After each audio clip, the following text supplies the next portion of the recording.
তো this is everyone, আসসালামু আলাইকুম। আশা করি সবাই ভালো আছেন।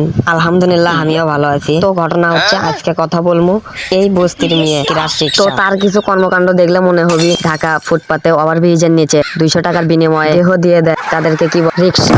না থুক্ক ঠিক বলেছো। তো চলেন গাই ওর সেই কুকর্মগুলো দেখে আসি। একবার মন থেকে উঠে গেছে তো গেছে, আবার ব্যাক আসতে চাও কেন? এটা আমার মন। দিলওয়ারের নানির বাড়ি না, ক্লিয়ার না বেজার আছে। সবার মনের মতো হইয়া যামু। আরে ওটা তো তোর মন, দিলওয়ারের নানির বাড়ি না। প্রপোজও তুমি করলা, ব্রেকআপও তুমি করলা, আর আমি বসে বসে শুধু নাটক দেখলাম। আমার তো মনে হয় না তোর সাথে কেউ নাটক করবি, আর যাই করু ছেড়ে দেওয়ার আগে খেয়ে দিবি। পাবলিক এখন তোর নাটক দেখতে ব্যস্ত। এইটাও সম্ভব। সব সম্ভব, এটাও সম্ভব, এটাও সম্ভব, এটাও সম্ভব, এটাও সম্ভব, এটা অসম্ভব। নিঃসন্দেহে তুই ঠিক কথা বলেছিস। এখন যেটা কমো সেটাও ঠিক, কারণ আমি ঠিক ছাড়া করছি না এখন। এটাও সম্ভব, খাঙ্কির দ্বারায় সব সম্ভব। জান পাবনা যাবা? না, পাটের বিয়ে হলে ঠিকই গেলাম উনি।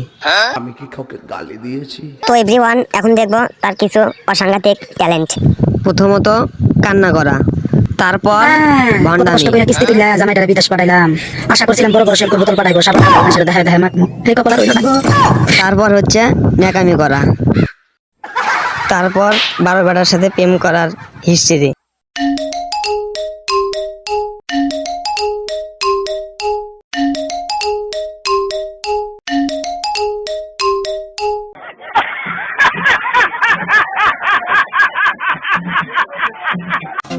বেইমান একটারে সরাইছি 10 টাকা আনমু।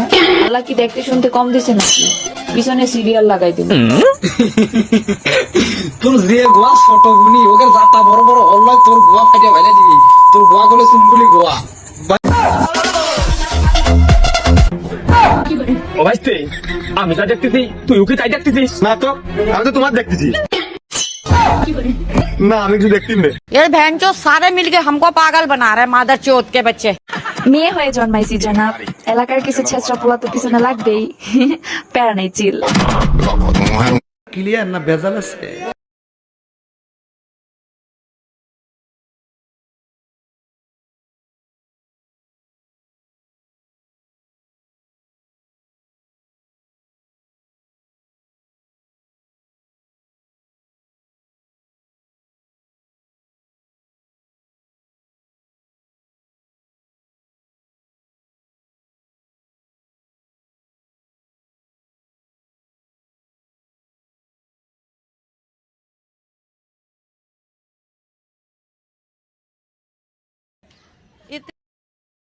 বিষয়টা একটু ব্যাখ্যা করবেন?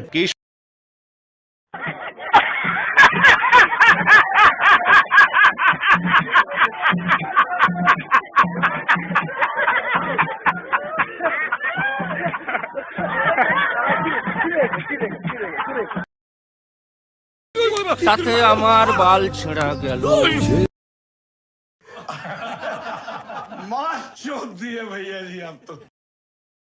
माँ चूद गई।